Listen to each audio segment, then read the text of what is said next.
Assalamualaikum warahmatullahi wabarakatuh. Alhamdulillahirabbil alamin. Wassalatu wassalamu ala rasulil amin wa ala alihi wa sahbihi ajma'in. Amma ba'd. Muslim-musliman yang dimuliakan Allah sekalian, alhamdulillah bersyukur pada Allah Subhanahu wa taala kerana masih lagi diberi kesempatan olehnya dalam siri Asbabun Nuzul yang kita bersama-sama untuk menghayati firman Allah Subhanahu wa taala ini. Dan pada kali ini kita sedang membincangkan ayat yang ke-25. Masih lagi firman Allah Subhanahu wa taala, a'udzu billahi minasyaitonir rajim. Wa basyiril ladzina amanu wa 'amilus salihati anna lahum jannatin tajri min tahtihal anhar.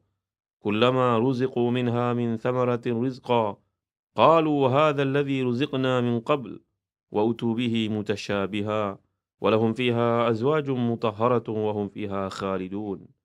Tuan-tuan, membaca Quran ini mesti kita faham hukum-hukum wakaf ibtida'nya. Kerana alangkah bahayanya kalau kita membaca Al-Quran, kita tak mengerti di mana nak berhenti, di mana nak mulakan bacaan, sehingga menyebabkan maknanya tergelincir daripada asas yang dikehendaki.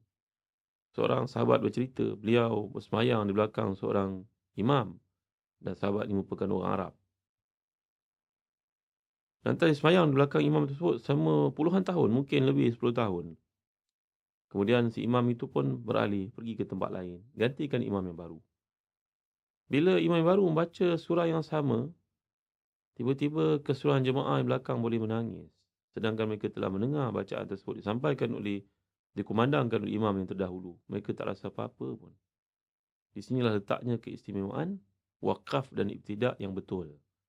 Kerana kalau kita wakaf di tempat yang betul, maknanya sempurna.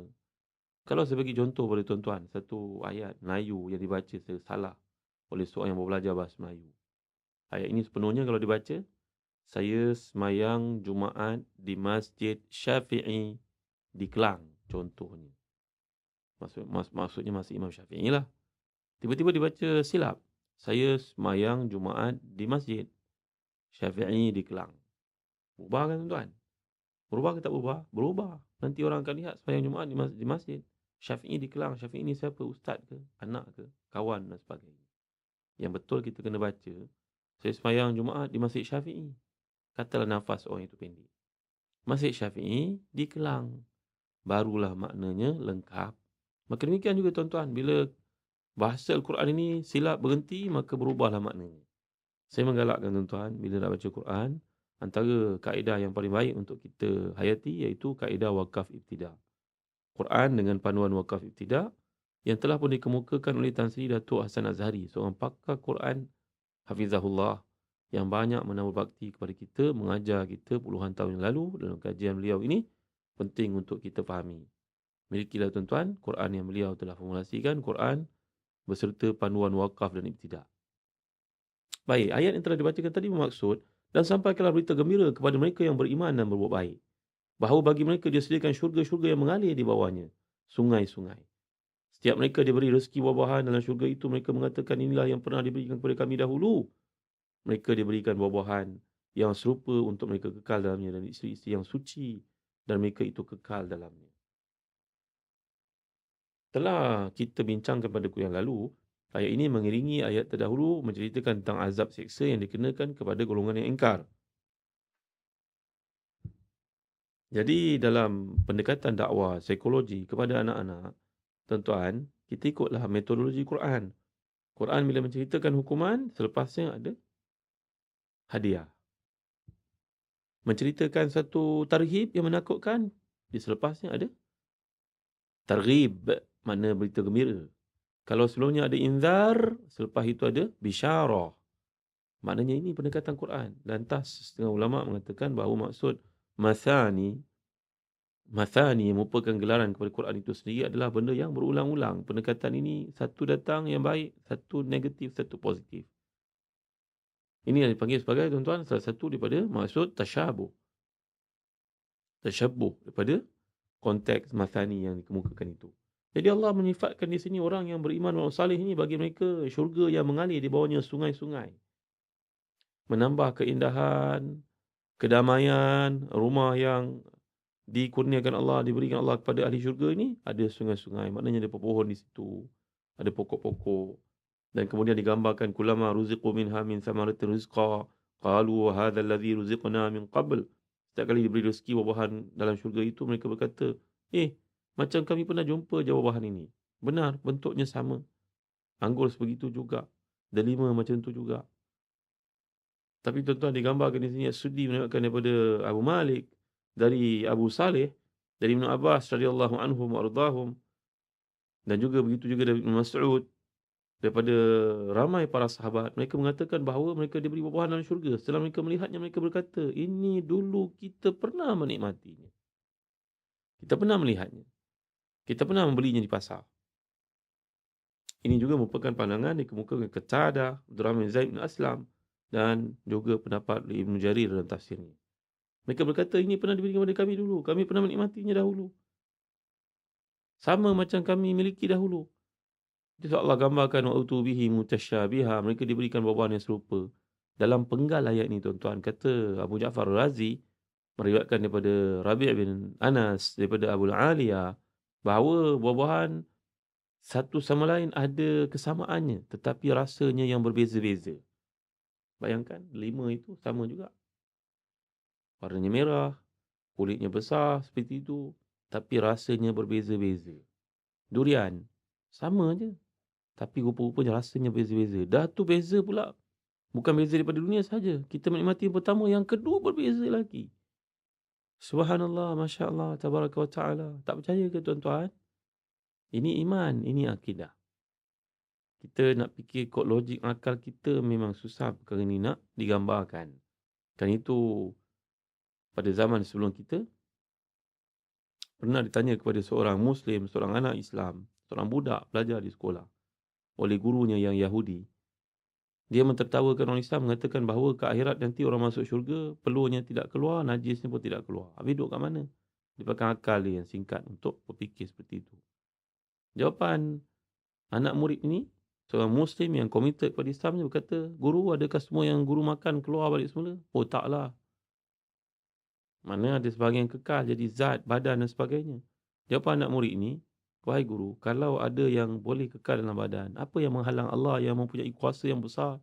Dan guru pun tahu, walaupun guru seorang Yahudi, tetap mengatakan Allah itu berkuasa kan?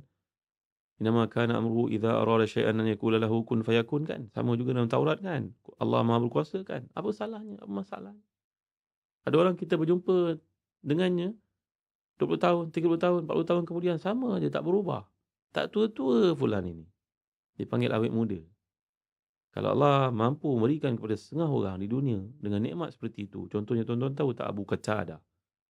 Abu Qatadah ni adalah seorang sahabat Nabi yang Nabi telah mendoakan pada kulitnya.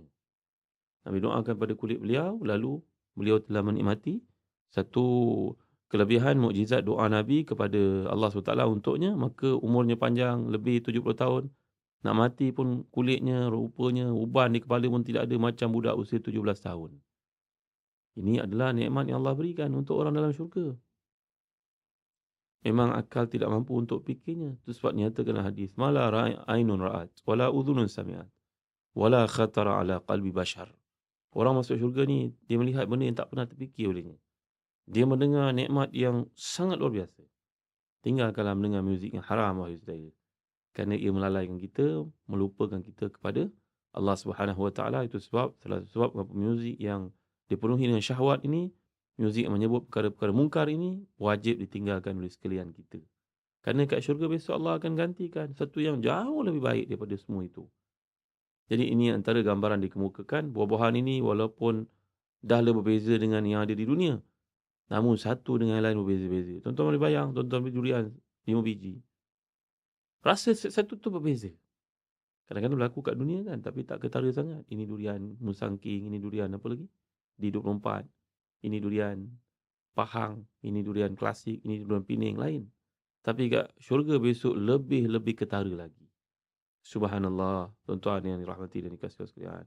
Yang benar apa yang dikatakan oleh para ulama, bacalah kitab Kompas Umat. Orang yang mengerti, memahami dengan mata hati terhadap nikmat yang Allah gambarkan ini, dia akan berpada dengan perkara yang halal, menyelamatkan dirinya daripada perkara yang haram. Kerana dia melihat dengan mata hatinya segala yang dijanjikan Allah ini adalah benar, dia akan diperoleh di akhirat. Maka perlu apa aku menceroboh daerah, kawasan yang Allah SWT telah haramkan untukku masukinya. Artinya meninggalkan perkara-perkara haram itu. Jadi tuan-tuan, Allah jelaskan lagi, walahum fiha azwajun mutahhara. Dan dalam syurga itu diberikan untuk mereka isteri-isteri yang suci. Kata Ibn Abbas, seperti riwayat Ibn Abi Talhah, maksud dia sini suci dari noda dan juga kotoran. Wanita di dunia dikotori dengan najis, dikotori dengan haid, nifas, istihadah, wilada dan sebagainya, najis dan juga kekotoran seperti hingus, kotoran tahi telinga, tahi mata dan sebagainya. Tapi di akhirat, suci sesuci-sucinya. Inilah yang dimaksudkan oleh Allah SWT seperti diriwayatkan oleh Ibn Abbas radhiyallahu anhu. Jadi tuan-tuan, kadang-kadang orang bertanya pula. Zaman menyaksikan ramainya orang berani bertanya. Bagus. Kerana Islam ni bukanlah satu cara hidup yang baru. Dia telah pun terpahat dalam hati manusia sejak 1400 tahun yang lampau. Bahkan lebih daripada itu. Nabi Ibrahim membawa Islam. Maka tanyalah apa-apa soalan. InsyaAllah Islam ada jawapannya. Dia bukan sehari dua punya pengalaman. Pengalamannya lebih 1400 tahun. Lebih daripada itu lagi. Maka Islam sudah matang. Sampai ke peringkat yang sangat matang untuk menjawab segala persoalan yang timbul. Mereka bertanya. Kenapa dalam Quran sentiasa menceritakan tentang wanita-wanita yang bakal menjadi para isteri kepada sekalian para salihin, para syuhada, para anbiya. Mana kedudukan kami, orang perempuan yang tak berkahwin? Mana kedudukan kami, orang perempuan yang mati sebelum berkahwin? Contohnya. Betul tuan-tuan bertanya soal seperti ini, benar. Adakah untuk kami bidadara? Seperti yang telah kita gambarkan tadi dalam syurga ni, fiha ma la ainun ra'at wala udhun sami'at wala khatar ala qalbi bashar. Jawapan pernah dikemukakan oleh Syekh Atiyah Sakar dalam buku beliau bertajuk Ahsanul Kalam. Begitu juga oleh Syahid Syekh Dr. Muhammad Syed Ramal Buti pernah diulas dalam majalah Al-Ustaz isu ini. Bacalah Al-Ustaz tuan-tuan kerana ia dipenuhi hukum hakam. Majalah Ustaz ini antara majalah yang sangat berautoriti untuk menjawab isu-isu hukum dalam hidup kita. Bacalah tuan-tuan. Jadilah orang yang baca. Memang benar, Allah akan beri kepada siapa sahaja dikehendaki olehnya, apa sahaja yang tak terfikir dalam fikirannya. Seorang perempuan yang tak berkahwin akan dapat suami yang soleh. Di akhirat kalau tak kat dunia pun. Allah berkuasa untuk melakukan segalanya. Tapi teknik Quran tidak akan bawa pendekatan itu tuan-tuan. Kerana orang lelaki ni berbeza daripada orang perempuan. Orang lelaki dorongannya adalah orang perempuan. Dorongannya kereta, dorongannya orang perempuan, dorongannya untuk mencari harta. Kerana dia adalah seorang yang dipertanggungjawabkan dengan berbagai perkara di dunia. Tapi orang perempuan, kalau ayat-ayat ini menggambarkan bagi perempuan yang beramal saleh, baginya besok lelaki yang berbadan tegap, lelaki yang macho, apa lagi istilahnya tuan-tuan. Tak kena. Maka akan timbul persepsi yang salah di kalangan masyarakat. Berkata, tu Fulana binti Fulan, tengoklah rajin beramal. Anak lelaki handsome dan syurga tu. Tak kena tuan-tuan. Kerana psikologi manusia, lelaki dan perempuan berbeza. Walaisa zakaru kal unsa. Nanti kita akan lihat dalam surah Ali Imran, kalau ada umur perbezaan antara lelaki dan perempuan, Allah nyatakan dalam Quran. Dan di hujungnya Allah gambarkan wahum fiha khalidun. Mereka masuk syurga ni kekal dalamnya. Satu kebahagiaan yang sempurna dengan nikmat tersebut. Kita duduk kat rumah, kita seronok. Kemudian hilanglah salah seorang daripada ahli keluarga. Siapa pergi dulu kan tuan-tuan? Andainya dia pergi dulu. Siapa pergi dulu? Mungkin kita sebagai suami, mungkin isteri pergi dulu. Maka rumah yang luas, yang cantik kini menjadi seperti rumah berhantu tuan-tuan. Kerana perginya seorang yang kita sayang. Tapi kat akhirat tak ada tuan-tuan. Akan kekal semuanya sekali. Ini jaminan daripada Allah SWT. Nikmat berkekalan berterusan. Abadi selama-lamanya. Masya Allah. Tabaraka wa ta'ala. Wallahu alam. Sallallahu ala sayyidina Muhammad wa ala alihi wa sahbihi wa sallam. Wassalamualaikum warahmatullahi wabarakatuh.